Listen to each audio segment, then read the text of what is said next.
Hello friend, Monica super kitchen আর লাইফস্টাইলে আবার একটা ভিডিও নিয়ে এসেছি। দেখতেই পাচ্ছ রাস্তা একদম ফাঁকা আর অন্ধকার, আর সব দোকানপাট বন্ধ। এখন ভোর 5টা বাজে। আমরা বেরিয়ে পড়েছি, স্টেশনের দিকে যাচ্ছি। ওখান থেকে আমরা ট্রেন ধরবো। কোথায় যাচ্ছি সেটা পরে বলছি। এই যে আমরা টিকিট কাউন্টারে চলে এসেছি আর টিকিট কাটছি। রাস্তা দেখতেই পাচ্ছ ফাঁকা। স্টেশনের ওপর উঠে আমরা দাঁড়িয়েছিলাম, ট্রেনের জন্য অপেক্ষা করছিলাম। কিন্তু আমাদের শ্রীরামপুর স্টেশনে অনেক লোক থাকে, কারণ এখানে মাছের খুব বড় আড়ত আছে। আর ওই দেখো আমাদের বর্ধমান লোকাল চলে এসেছে। আমরা ওই বর্ধমান লোকাল ধরে শেওড়াপুলি স্টেশনে যাব। শেওড়াপুলি স্টেশন থেকে আমরা মেন যে ট্রেনটা আমাদের ঘোরার সেটাই ধরবো।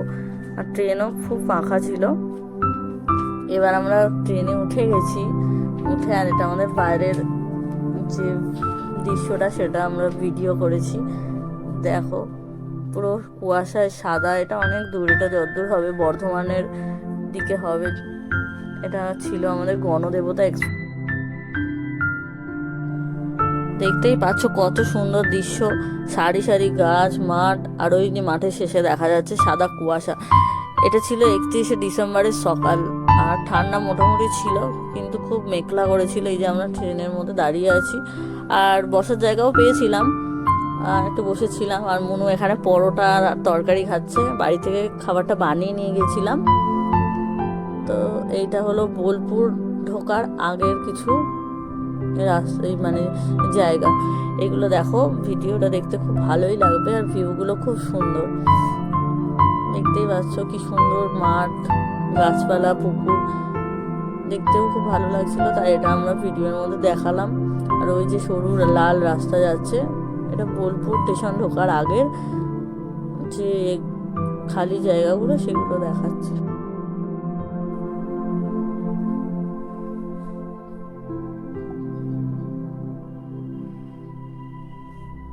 তো বন্ধুরা, আমরা এবার তারাপীঠ নামবো। এই যে আমরা তারাপীঠ নেমে গেছি, সেটা দেখানো হয়নি। আমরা দুপুরবেলা একদম খাবার হোটেলে চলে গেছিলাম। এটা একটা নিরামিষ মানে হোটেল ছিল, সেখানে আমরা নিরামিষ খাবারই খেয়েছিলাম। দেখো আমরা বসে পড়েছি 4 জনে খাওয়ার জন্য। এই যে আমি এখানে খাবার অর্ডার দিচ্ছিলাম। তো এই হোটেলটা ছিল খুবই পরিষ্কার, আর খাবারগুলোও ছিল খুবই ভালো। আমাদের এখানে খেয়ে খুবই ভালো লেগেছিল, আর একদম পরিষ্কার পরিচ্ছন্ন। এই যে আমাদের দুপুরের যে খাবারের মিলটা দিয়েছিল, এখানে ছিল ভাত, আলু ভাজা, আলু পোস্ত, এটা হলো মিক্স একটা তরকারি, মসুর ডাল। তো খাবারটা খুবই ভালো ছিল। এবার আমরা তারাপীঠে চলে এসেছি। দেখতেই পাচ্ছ এই যে তারাপীঠের মন্দির দেখা যাচ্ছে। আমরা এখানে মেন এসেছিলাম আজকে পুজো দেওয়ার জন্য, 31শে ডিসেম্বর। কিন্তু আমরা ভেবেছিলাম 1 জানুয়ারির দিন পুজো দেবো, কিন্তু 1 জানুয়ারির দিন প্রচুর ভিড় হবে, তাই 31শে ডিসেম্বর রাতেই আমরা পুজো দিয়ে নিয়েছিলাম। আর এটা ছিল আমাদের টাকা দিয়ে লাইন দিতে হয়েছিল। আর যেটা তোমার একদম ফ্রিতে যে লাইনটা, সেটা দেখো আমাদের পাশেই আছে। ওটাতে পুজো দিতে গেলে মোটামুটি 5-6 ঘন্টা লেগে যাচ্ছিল। তাই আমরা টাকা দিয়ে স্লিপ কেটে এই লাইনে দাঁড়িয়েছিলাম। এই লাইনে বেশি লোক ছিল না, আমাদের মোটামুটি আধ ঘন্টা থেকে 45 মিনিটের মধ্যেই পুজো দেওয়া হয়ে গিয়েছিল। তো ঠাকুরের ওই মানে মায়ের সামনে গিয়ে আমরা আর ভিডিও করতে পারিনি, কারণ ভিডিও করা বারণ ছিল। এই যে আমাদের আস্তে আস্তে লাইন এগাচ্ছে দেখো। আর ওইটা ছিল ফ্রিতে যে লাইন দিয়ে পুজো দেওয়ার, ওইটার লাইন, কিন্তু ওখানে প্রচুর প্রচুর লোক ছিল। আর আমাদের এই লাইনটায় খুব কমই লোক ছিল। আর আমাদের কিছুক্ষণ দাঁড়াতে হয়েছিল, তার মধ্যে গেট খুলে দিয়েছিল। এই মানে ধারগুলো পুরো রেলিং করা ছিল, আর পুরো ঘেরা ছিল, তাই খুব ভালো ভিডিওগুলো হচ্ছিল না। তাও যতটুকু দেখাচ্ছিলাম। তো এই যে মন্দির দেখো দেখাচ্ছি, এটা আমি লাইনে দাঁড়িয়েই ভিডিওটা করছিলাম মন্দিরের।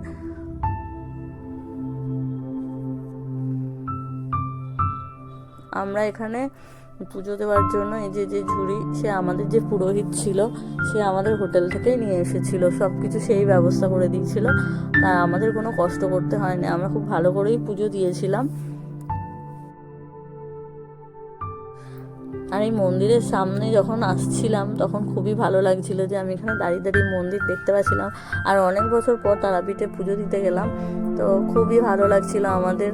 আর আমার ছেলে মেয়েও বড় হয়ে মানে মাকে দেখতে পেলো, মন্দির দেখতে পেলো, তাই খুবই ভালো লাগছিল। আর আজকে ছিল বছরের শেষ দিন একদম, তো বছরের শেষ দিনে মাকে পুজো দিয়ে 2024 নতুন বছরটা শুরু করব। আশা করি নতুন বছর ভালো যাবে আর তোমাদের সবারই ভালো যাবে। এই যে আমরা পুজো দিয়ে আমাদের এই পেছন দিয়ে বার করে দিয়েছিল, আমরা এটা মন্দিরের পিছন দিকে দাঁড়িয়েছিলাম। আর প্রচুর প্রচুর লোক ছিল, দেখতেই পাচ্ছ তোমরা, সবাই দাঁড়িয়েছিল, কেউ ভিডিও করছিল। তারপর ওই পাশে হোম যজ্ঞ হচ্ছিল। আর এই মন্দিরগুলো তো তোমরা সবাই দেখেছো যারা যারা তারাপীঠ গেছো, তা আমিও সেইগুলোই একটু ভিডিওতে দেখানোর চেষ্টা করলাম। এটা হলো বজরংবলীর মন্দির। এটা কি ঠাকুর আমি ঠিক জানি না। এই যে এখানে হোম যজ্ঞ করছিল। তারপরে আমরা রাস্তা ভুলে গেছিলাম যে কোন দিক দিয়ে বেরাবো, তাই একটু কনফিউজ হয়ে গিয়েছিলাম, তাই এদিক ওদিক ঘুরছিলাম। এবার আমরা হোটেলে চলে এসে, এটাই ছিল আমাদের রাতের ডিনার। দেখতেই পাচ্ছ রাতের ডিনারে কি কি আছে। এইসব খেয়ে আমরা ঘুমাইনি, কিন্তু আমরা বসেই ছিলাম। আর যে হোটেলে ছিলাম, তো সেখানে যারা যারা সেদিন ঘুরতে এসেছিল, তো তারা রাত 12টা বাজতেই খুব নাচানাচি করছিল, খুব এনজয় করছিল। তো আমরাও দেখছিলাম দাঁড়িয়ে দাঁড়িয়ে, এই করতে করতে রাত 2টো বেজে গেছিলো। আমরা তো ঘুমাতেই পারিনি সেদিন। তো তারপর তো 1 জানুয়ারি, আর সবাইকে হ্যাপি নিউ ইয়ার। আর আমার চ্যানেলটা সবাই সাবস্ক্রাইব